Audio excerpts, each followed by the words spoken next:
गणपतये नमः। ॐ गणपतये नमः। वक्रतुण्ड महाकाय सूर्यकोटिसमप्रभा निर्विघ्नं कुरु मे देव सर्वकार्येषु सर्वदा। ॐ गणपतये नमः।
Hey, Tharima. Good evening. We welcome our audience. Sir, we welcome you very, very warmly. We greet you very warmly, sir. Thank you for being a part of the program. Ajay, sir, good evening. Praveen ji, good evening. Mami, gratitude. We're going to explore the true meaning of education today. And we have Dr. Howard G with us. He's embraced our motherland and he's giving all the love to our children with all his heart. I think that's wonderful. He's embraced it with all his heart. So we're going to explore the true meaning of education and ask you our heartfelt questions. Ji, Mami, your thoughts, please, before we ask Sir to share his thoughts. There's so much to hear and learn from Dr. G. You're the only international school, I believe, in India. Are you at this level, Dr. G? I think our uniqueness is more sort of like in terms of we were the only Council of British International Schools accredited school. There are several international principals working in India, but certainly within the context of Mumbai, we are one of the most international in terms of both philosophy and also makeup in terms of staff and students as well. So in a way, you have the United Nations in the school. Yes, that's a wonderful aspect of it. I have students from well over 20 countries and teachers from 11 countries. So all preparing to become members of the United Nations one day. Hopefully. Go ahead. I'm looking forward to hearing from you. Yes, sir. Okay, lovely. Thank you very much. Thank you very much for this lovely introduction. Lovely to meet you all. I have met Praveen before. So I think my understanding of mindfulness is what I might refer to as intentionality. So, you know, as parents and as teachers, we should be working together in the same direction. But we do have different motivations. And I think for a parent, you know, firstly, I think parents get an awful lot of unsolicited advice from an awful lot of different people, frequently people they're closely related to. And not all of it very helpful for them. And I think in this confusion of unsolicited helpful advice, it can be very, very difficult to plot your own path. And then you have to deal with the challenge of an educational institution that is sometimes far more about itself than about your child. Almost any school you go to now, because everybody knows the jargon, will tell you that they put this child at the center of the learning. And I think this is something that we need to dig down on, and something I advise parents to consider is, what does a child being at the center of the learning actually look like? And how do we make sure that child-centered doesn't become just doing what the children want? And I think these are really, really difficult things. We all know that parenting has gone through a paradigm shift across the past 50 years, because the parenting model that historically we had was for people who had parented 7 or 8 children at a time. We now don't parent 7 or 8 children at a time, mostly 1 or 2. And let us be honest about it, there are very, very few people who are not well-intentioned wanting to be good parents. You know, people do not choose to have children, or have children even when they're not chosen to do, and not want to do a good job of it. They want to do their best. They're committed to it. But it's not an easy thing, because these little bundles of joy do not come with instruction manuals. And what works with one child doesn't necessarily work with another. And what worked with somebody else's child won't necessarily work with yours. And so I do feel a great deal of sympathy for parents who find themselves barraged with all this information. And as an educator, I have to step back and think about what useful, supportive guidance can we give each other. I think we have to look at purpose. If we're talking about mindfulness, what is the purpose of being a parent? What is the purpose of being an educator? And together, we have 2 jobs. We have to prepare the individual for society. Ultimately, the most important thing is that we are all good members of society, that we are good people, that people find us to be good, honorable, kind, empathetic. Secondly, our job is to enable the young person to maximize their skills, maximize their potential for their own benefit. And obviously that's what parenting advice and education are seeking, but they can go quite a long way off in the wrong direction sometimes. Because as we are all individuals, we do all need different ways of directing and molding us. And I'm extremely fortunate in working in a school where we have a lot of staff for the number of children.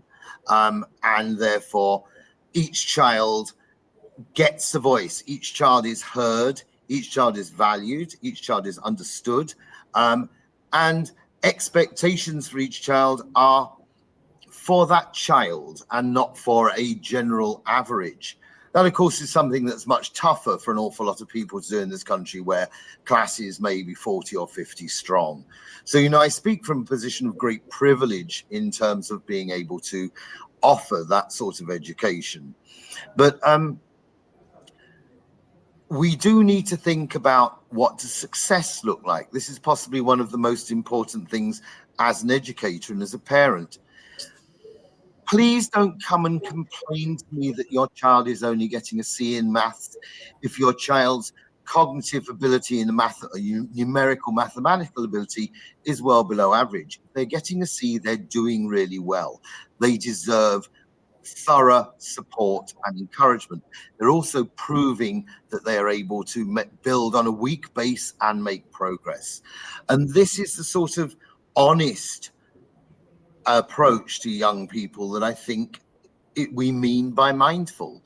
Be thoughtful about each individual and understand that not everybody hits the same bar. We all climb over different bars. We're all good at different things. And also, I think a very, very strong message has to be that just because you are not academic doesn't mean to say that you are without value. You know, everybody has the potential to be a valuable, good member of society. It is not dependent on how good at maths we are, which I think sometimes is lost. And I think young people are not parents' status symbols. They are not the way parents live out their own dreams. And they're also not necessarily requiring something that much different to the upbringing that you got. Sometimes it's a good idea to look at the upbringing you got and think what was good from that and what supported it, rather than perhaps trying to change everything, because there's a lot of information coming in about how things were done differently, how things are done differently now. But there are still very, very great values that we take from our parents and our grandparents. And so we need to think about that as well.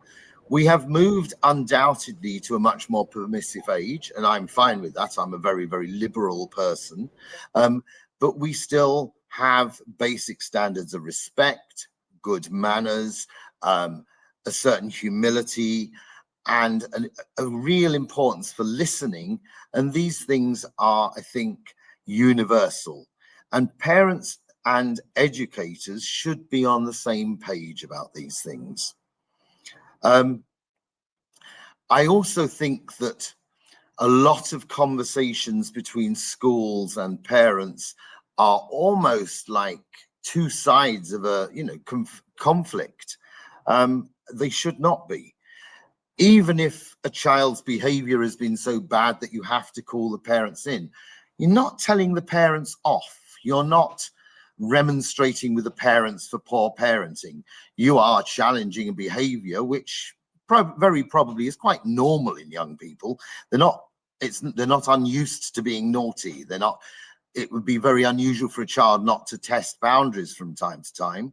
And the conversation with the parents should be a developmental conversation about how we can work together to make clear which boundaries are important.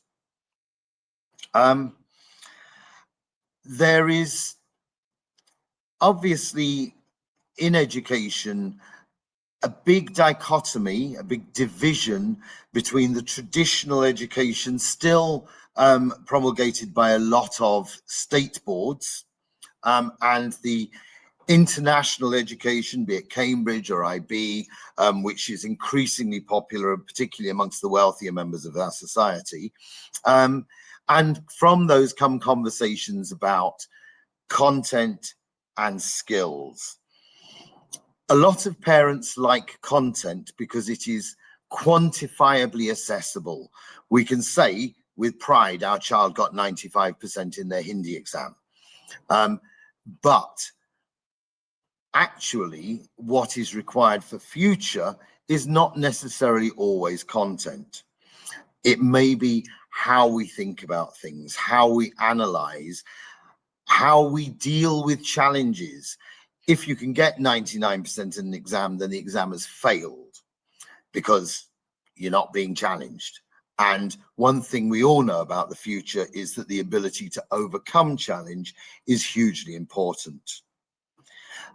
It's sometimes very good to look at people who are excelling in fields. I have a student today who came into my office who was talking about his cricket journey, which is very spectacular for somebody of his age. Having just scored 140 in one competition, he then goes out for a duck the next one. Learning how to deal with that failure is every bit as important. And it's easy to look at sports as a good analogy for this, but it is equally true in maths or science or Hindi or German or whatever else. There are days you get it wrong. There are days you can't do it. And I think for a lot of parents, when they see their children having challenges, they're natural. And it is a very natural response is to try and solve those challenges. And so one area of mindfulness that I think possibly a little bit of a well, one area which I think is very important, and I perhaps go on about it a little too often, is what I'm going to say, is that leave your child to struggle. Leave your child to find difficulties.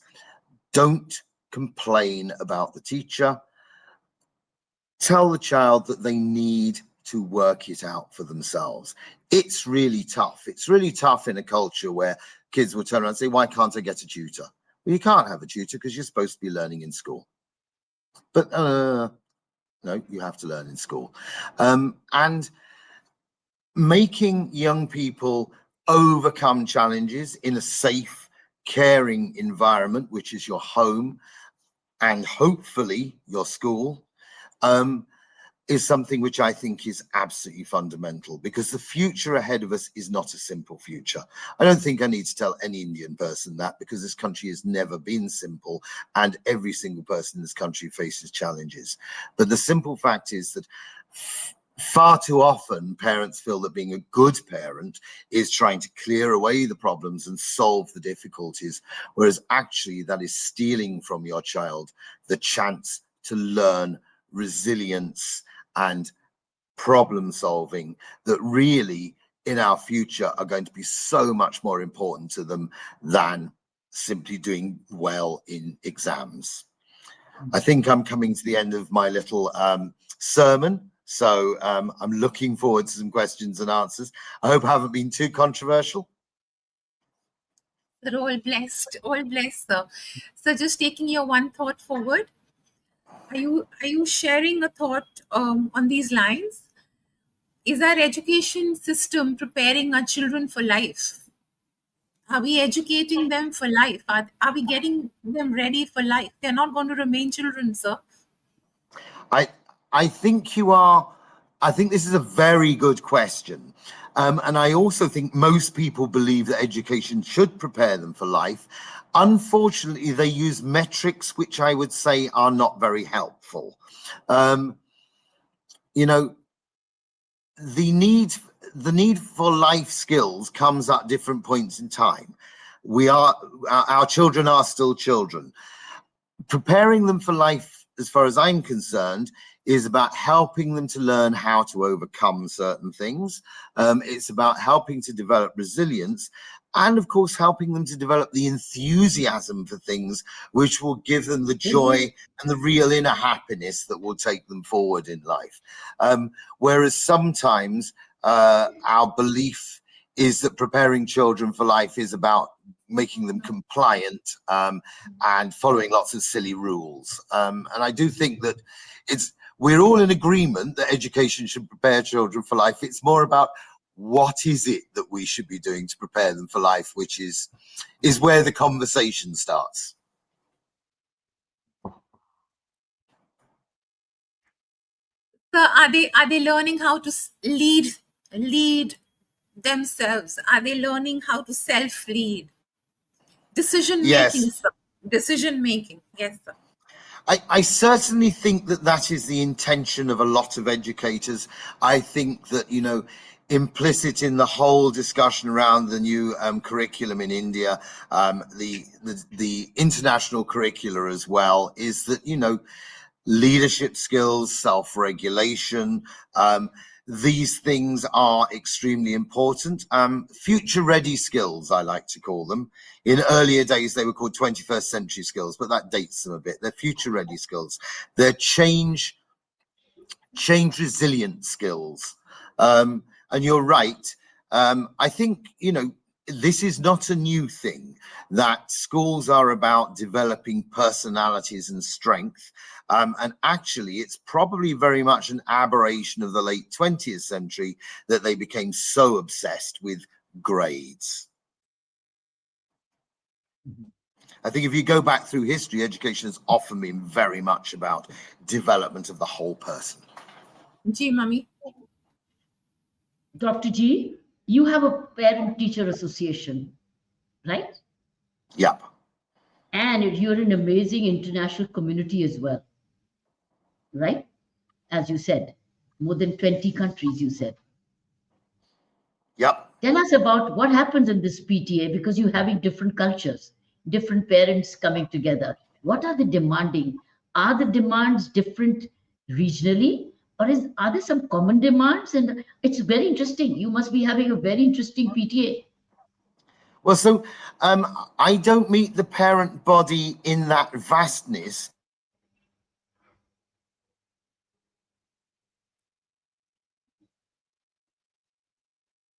I meet the parent body 3 times a year. Sorry. So today I had my grade 8 coffee morning. I will see those parents 3 times in the year.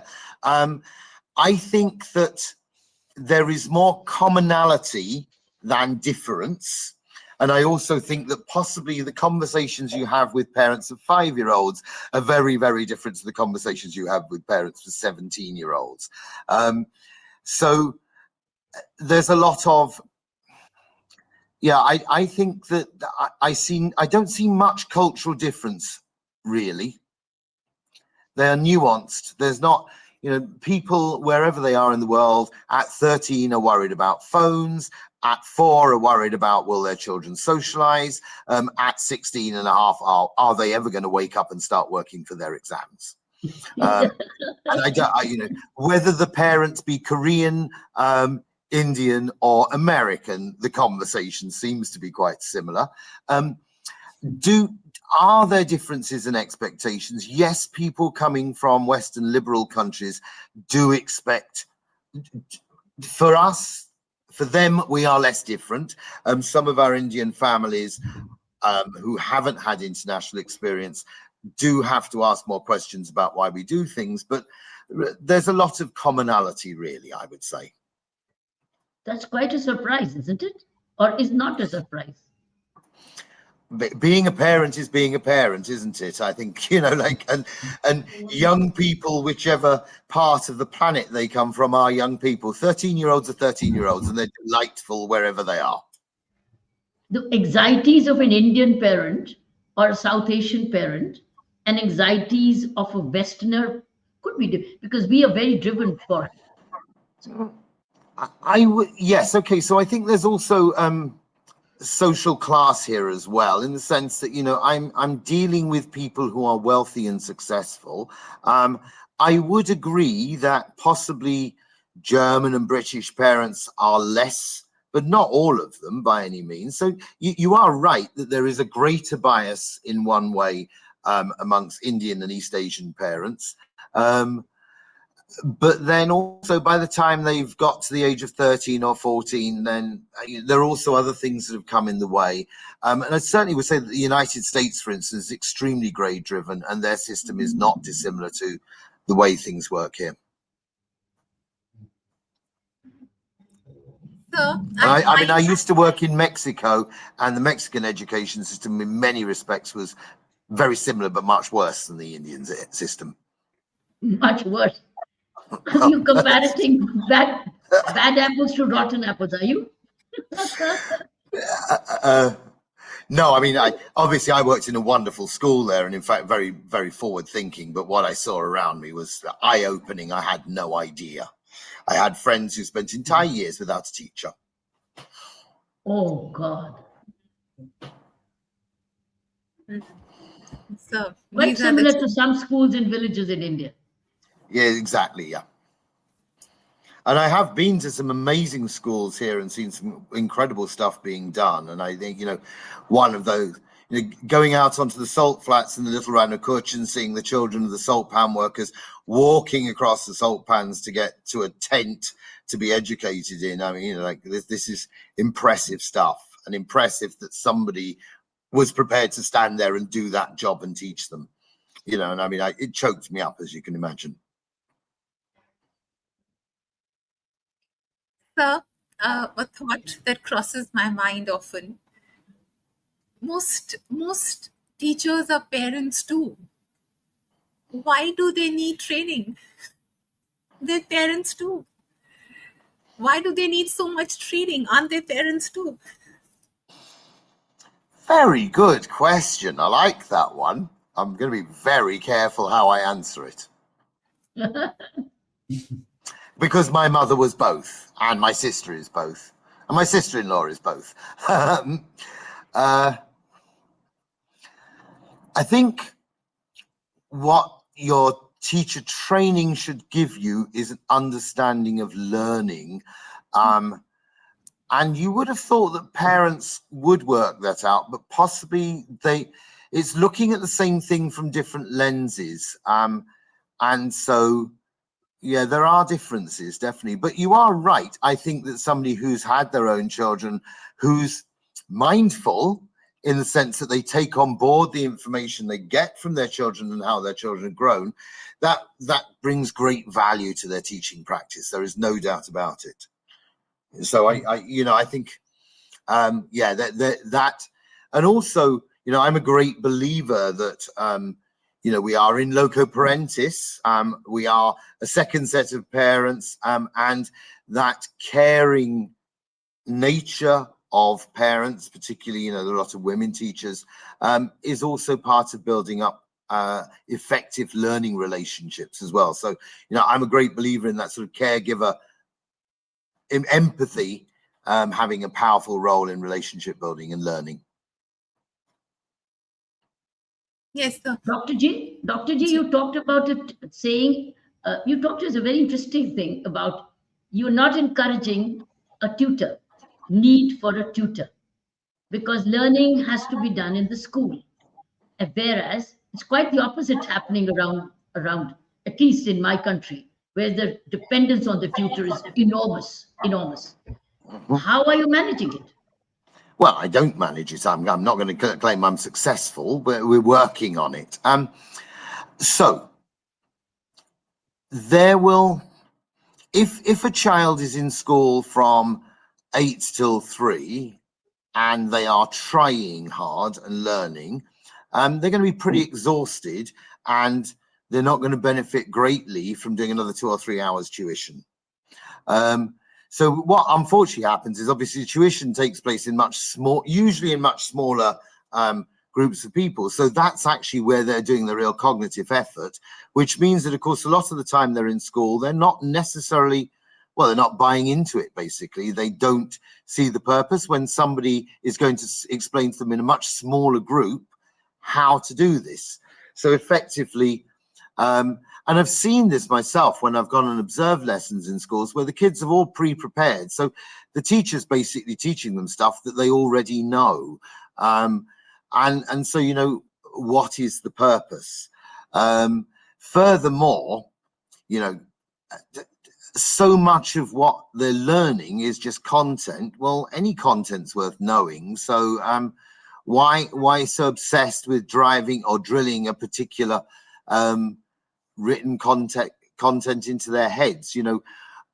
If what one was seeing in school or in tuitions was getting them to think analytically, to evaluate, then that's actually what is useful. That's what's valuable.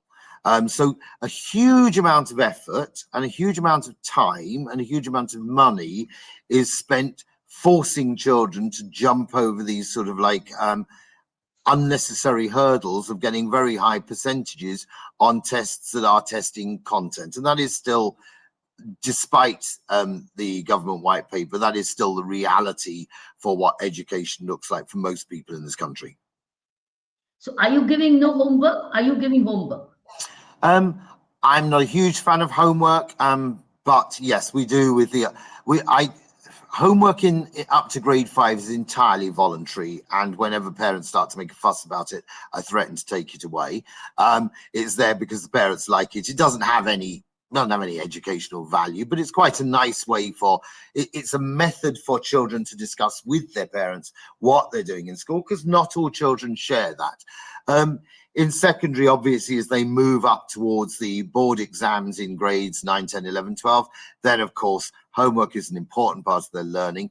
But what we should really do with homework is develop, it shouldn't be so much given as done. So therefore, that you have to learn this amount of information.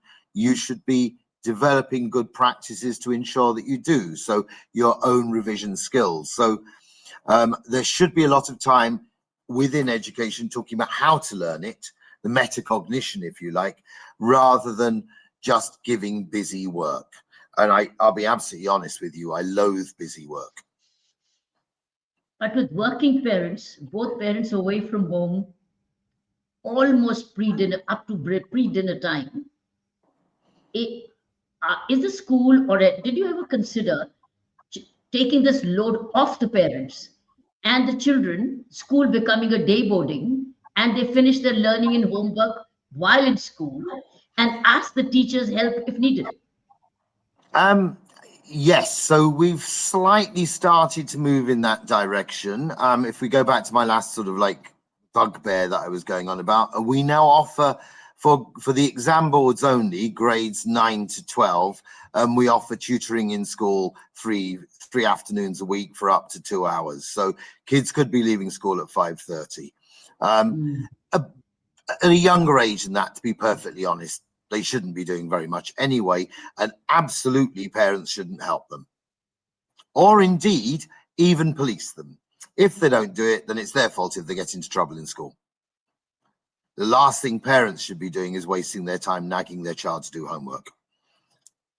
But with the different style of the family style, with both now parents not at home till almost bedtime of the child or the dinner time of the child.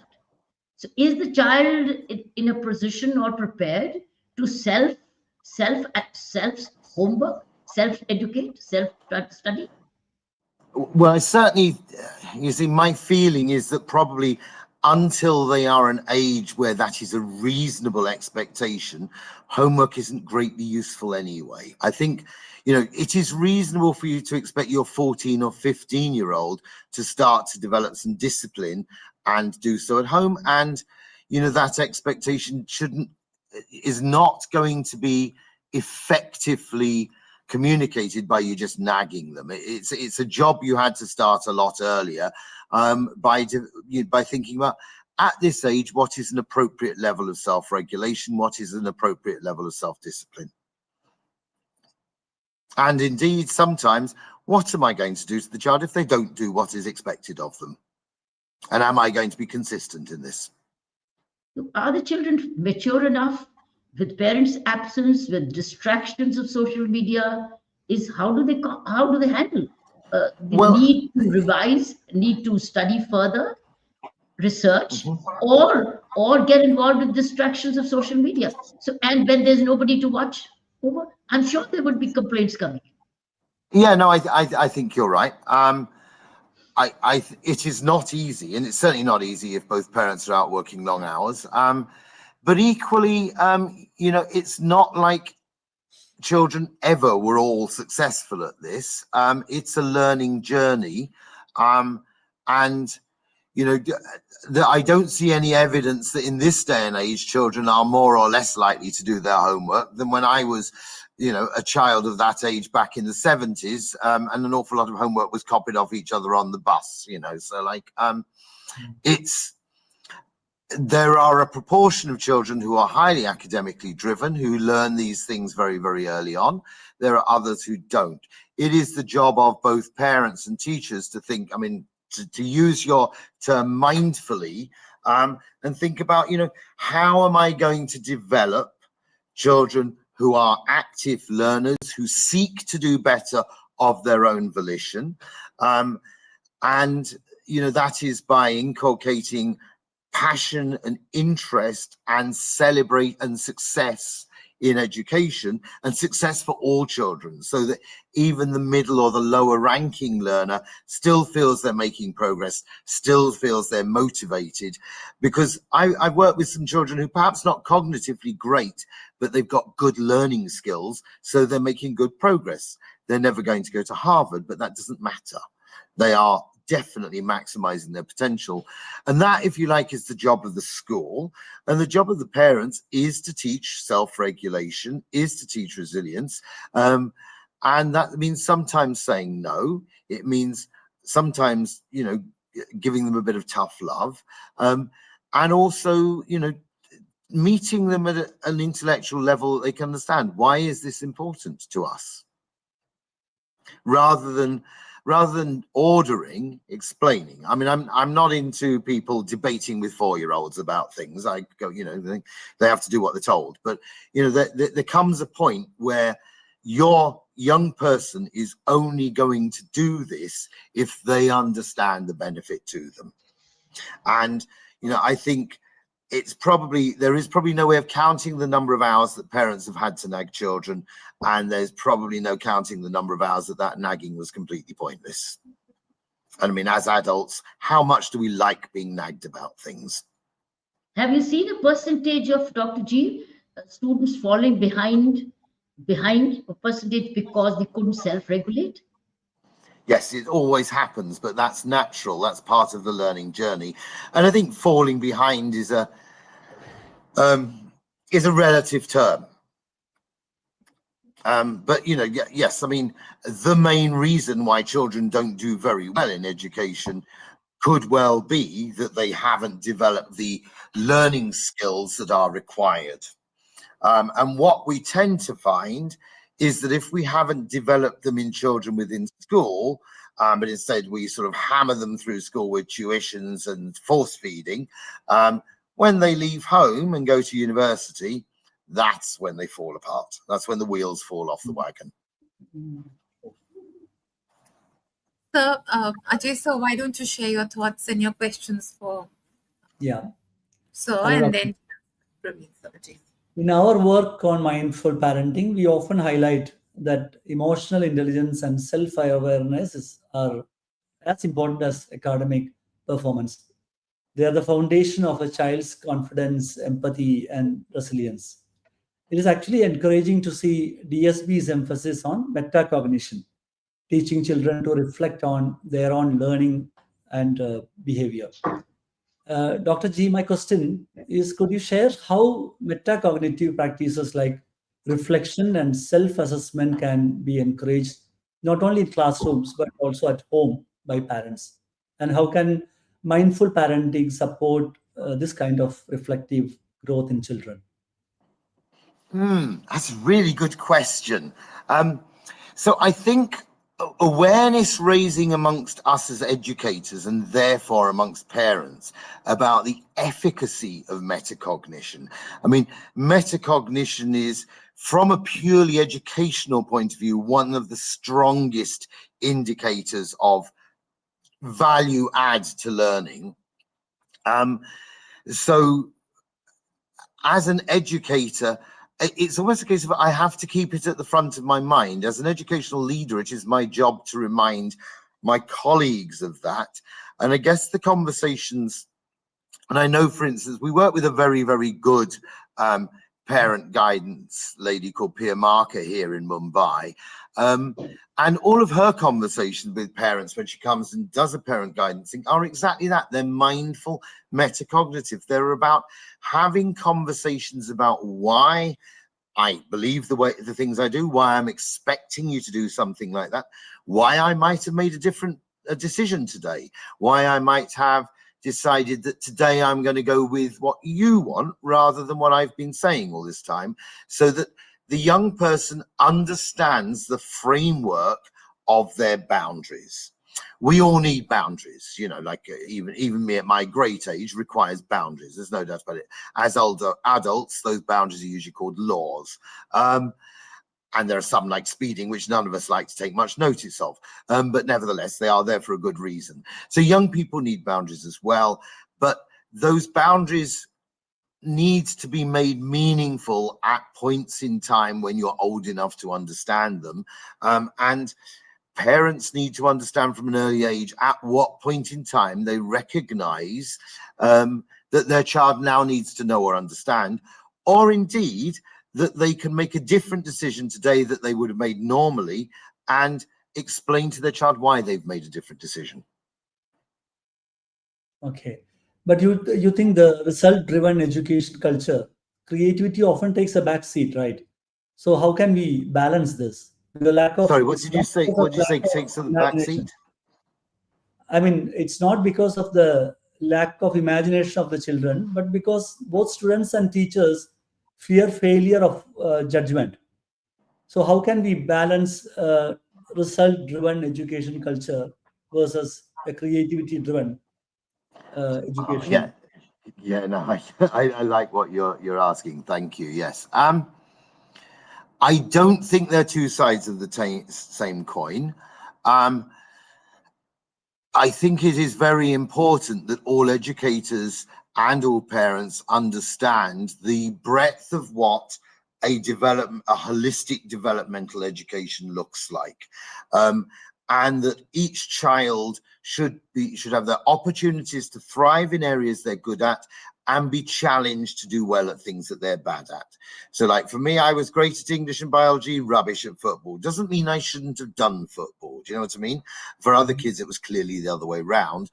And the very, very difficult thing is for us to take away the value judgments about which skills are most important, because we are still, many of us have a mindset that somehow being good at maths and physics is some more impressive than being good at football or pottery. And I can see where that comes from. But nevertheless, when we're looking at the future, empathy, creativity are probably going to trump math skills as useful, high-earning skills to have.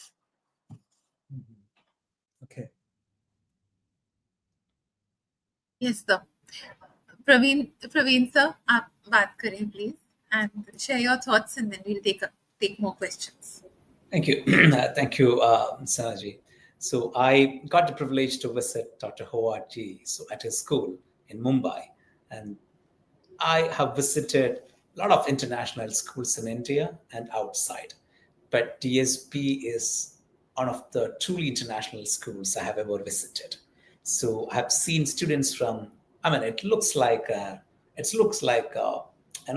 it doesn't look just like a school. It looks like a workplace altogether. Students are working on various projects. So we have seen small size classrooms, one-on-one discussions, small group discussions, students interacting with teachers in the best of the best manner. So a very multicultural environment in the mid of Mumbai. So it's wonderful to host or to be part of Howard G's session today and listen to him about parenting. Thank you, Praveen. Yeah, and I also got the privilege to listen to him during the Finland 2030 Symposium, so a couple of weeks back.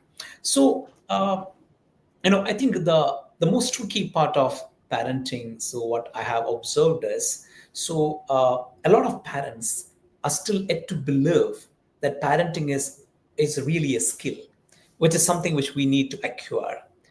And the second group of parents are they started thinking, yes, it is a skill, but we don't have to go through a systematic process to achieve it. And we don't have to make an effort to do that as well. So what happens? Parenting become a very complex task altogether, which is not coming with an instruction manual, and people are not ready to take a deep dive into it to study it. So what happens? The principles of bad parenting prevails, and because of the challenges in learning it as a skill and moving forward, so people come to an easy conclusion that it's something natural. So we don't have to learn to do that. So that's the core problem, I think, in terms of parenting. And so the programs like Mindful Parenting, which is happening today, or Dr. Bedi's interest and enthusiasm into this topic. So our primary responsibility, I believe, to make people think about. So this is actually, in fact, a skill to be attained. So a skill to be developed, which you need to be clear about this process, and you need to take a serious step to improve your parenting. I think that is one important message we need to pass to all the people. That's what I firmly believe from my side. And a question I have to Howard G to understand more from him is, so Dr. Howard, you are interacting with students from a lot of backgrounds. Parents from different countries. So from your entire wealth of experience, if you say our parents, our listeners who are listening to us now, it's what would be the key 2-3 things which they should do as a parent? And also the couple of things which they shouldn't do as a parent. So what would you say? The most important things coming into your mind as your priority? As I said, Praveen, I do feel that parents get a lot of unsolicited, helpful advice. So I'm going to be extremely careful about how I answer your question. I think as a parent, you have to understand that it is not your job to make every problem go away for your child. Of course, it is your job to do your best to help your child, but you have to make some judgment calls and say, no, this is a problem that at your age, you now need to be able to deal with. And that, I think, is probably the biggest difficulty that most parents have, particularly those who have resources and time to work with, which would be a fair description of many of my parents. So that would be my first one. The second one, I think, is probably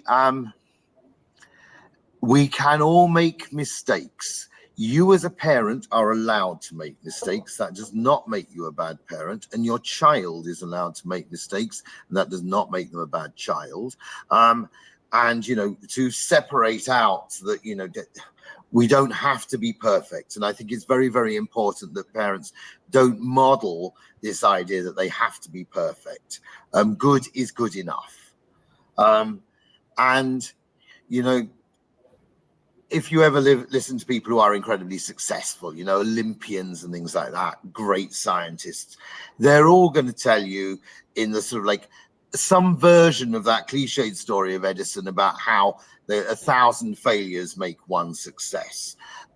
So why on earth do we have systems in place where people fret if their child drops a few marks? Or indeed, why do we have systems in place where that's even a possibility that could be noticed? You know, so fear of failure is not healthy. And I would also say that anybody who tells you I'm a perfectionist, please get them off to therapy immediately, because being a perfectionist is not a good thing. I understand. So that's like a very, very wise point and a And the wise. don't, but you said the do's, the do's. Are you mean say the same do's are also the don'ts? Oh, sorry. Was I sneaky in not answering the question? So I think do be clear with children why you want them to behave or do or follow. Make it clear in a way that they can understand. I think that's a very, very big do. And do think about, you know, I am preparing this young person for life. What skills do they need? Because they do certainly need to be able to live independently of your love and your care and your capacity to remove problems for them. Because there comes a point in time where you can't remove the problems. There comes a point in time where nothing mummy and daddy can do will solve this problem. And that happens to all of us in life. And if they've had no chance to develop problem solving skills, to develop resilience, sometimes this is one of the reasons why we have some catastrophic tragedies with young people in this country. Have you had some difficult parents? Occasionally. But you know what? Most of them are being difficult because they have their young people's best interests at heart. They may not necessarily agree with the way I do things. And that is fine. You know, I mean, I'm not exactly God, you know, like, I mean, I make mistakes. And sometimes there's a lot of unlearning that needs to be done. So, love need not be perfect, but love needs to be love. It need not be perfect, but it needs to be love, sir. It's a thought. I'm finding the words for it. Is selflessness an important emotion for a parent? Being selfless, being selfless, not selfish. Is that an important emotion when you decide to be a parent? Okay, I will my mother would have said yes. Very good. At the end of the day, your child is born into this world. It's not an extension of your ego. And that young person will grow in certain ways. We all accept that love at times can be tough. Sometimes it's very horrible to have to discipline your child, to pull them back from when they're doing wrong. Some children are little monsters and they do need quite a lot of guidance and boundary setting, and that's not always easy. And the selfless person will continue to do that, however tough it is. Tell us about, Saina, can I ask? Ji, please. What about your alumni? How much credit do they give to the school? How much credit do they give to their upbringing or nurturance? If you go back to an alumni, you're all over the world.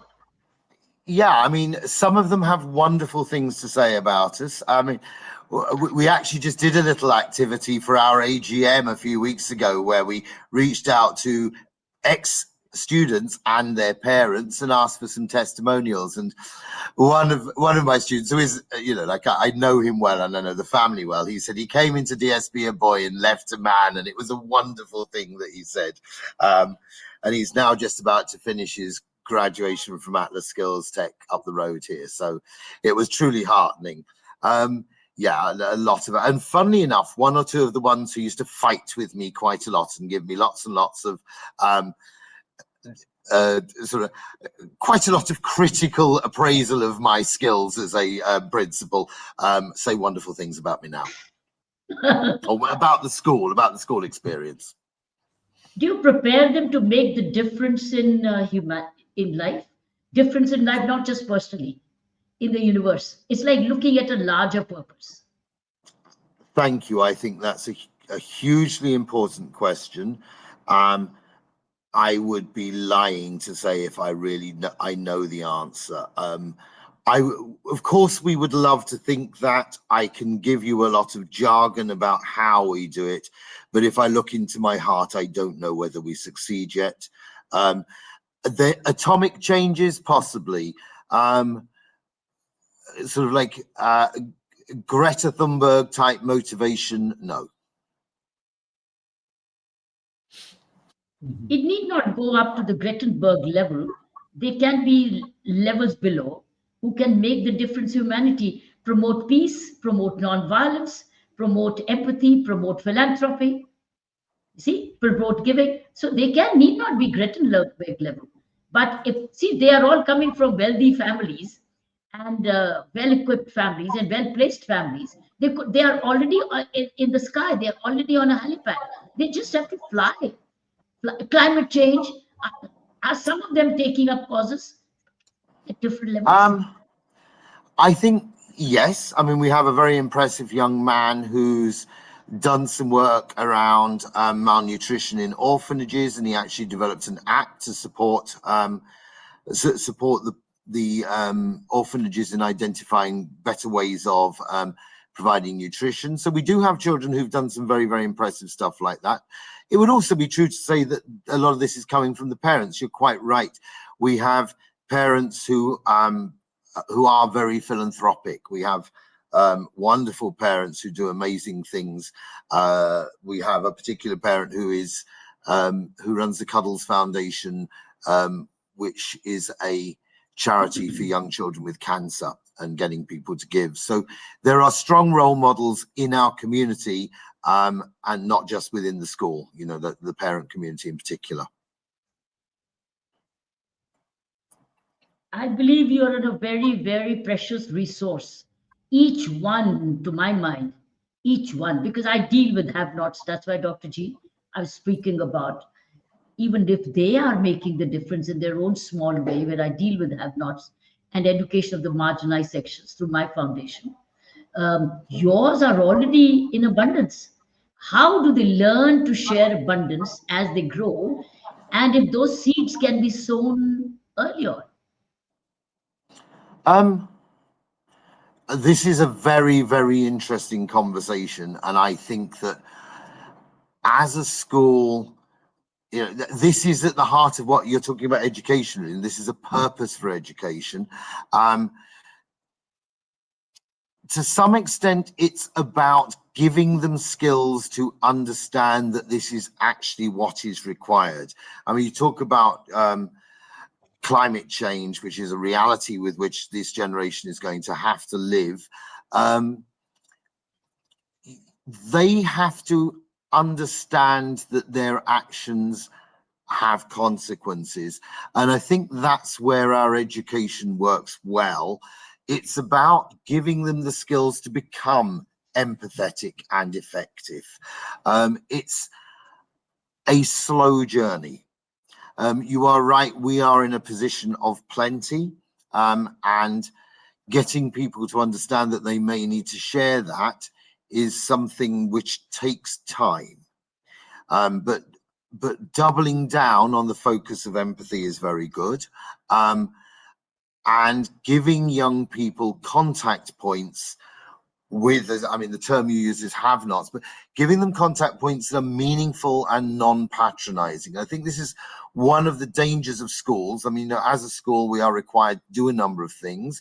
We are required to have social responsibility. That is very much part of the IB program. But that can so easily be performative and patronizing, that sometimes the obvious actions are less valuable than perhaps the slower growing of minds that will question, perhaps not now, but in 5 or 10 years' time, the status quo, and a status quo which obviously is highly beneficial towards them. Yes, sir. Ajay sir, Praveen sir, would you like to share some thoughts before we conclude? Yeah, it's actually very inspiring to hear different perspectives from today's session. What stands out to me is that learning today isn't about competing with technology or peers. It's about nurturing what makes us uniquely human, our compassion, creativity, and curiosity. And that, in essence, is what mindful parenting and mindful education both strive to achieve. I think just to add to what Ajay was saying, it's like, in the future, so we wouldn't be able to compete with machines with the mechanical skills. The only way for humans to be relevant in future is to be more and more human. So the right way of parenting, I think it should be to make our children more and more human in nature, and the schools needs to propagate and promote the same concept so that the schools and parents as an ecosystem can together build better humans for the future. And thank you, Dr. Howard. It was great, wonderful to listen to you for this long and in this detail and this deep. Thank you so much. Thank you, And sir. finally, one suggestion for Dr. G is institute an award for the alumni which made the largest difference in humanity. Sorry? Institute a school award, your school award, to any alumni where parents and the student came together to make the difference as an inspiration for your coming generations, saying where they, as I said, alignment, as you very rightly said, we got to be in alignment, where the parents and the student has been in alignment and built upon the school's learning to make the difference in others' lives, anywhere for any cause. I love that idea. Thank you very much. That's what I'm going to take away and work on. I might write to you for some further guidance and thoughts on that. I think Beautiful. that's, yeah, wonderful. It will inspire many others, because I see abundance writ large in your school. Every child is blessed with abundance. And if that child, without patronizing, I like your analysis, that without patronizing, but the seeds have been sown that I'm blessed with abundance for a larger purpose. And I'm in one of the world's best schools for a larger purpose. So what is my purpose? How am I going to translate this purpose into further abundance, which rises above me? Yes, and I'm looking forward to thinking about this further. We have a wonderful project that we're developing with the school in Karjat that we really feel will take us forward into the future as a sustainable project. And as I said, the most important thing for young people is to understand that other young people from different backgrounds are still young people. They still love football. They still, fancy the opposite sex. They still tell rude jokes to each other. And for me, the real achievement will be when we have kids who are able to be friends with kids who are a very different social circle. Because I think that's where you break the mold. So it's an award to parents and students, school combined.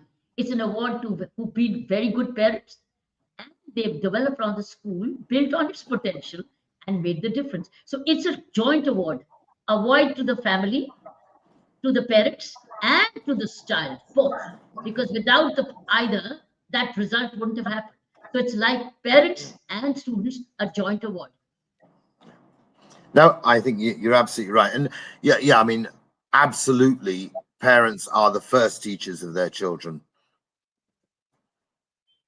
So looking forward to the announcement of your first award. And that will splash all over 20 countries of the world. Who did what? And that takes your school even more international in another very creative way. As Ajay said, in creativity, which grew from the classroom, but flourished with years to come. Definitely. Thank you, sir. Thank you. Thank you for being a part of the program today, sir. It was wonderful hearing you. Thank you. Thank Well, you. thank you very much to everybody for your really, really challenging, thought-provoking questions. I really enjoyed answering them. I hope you've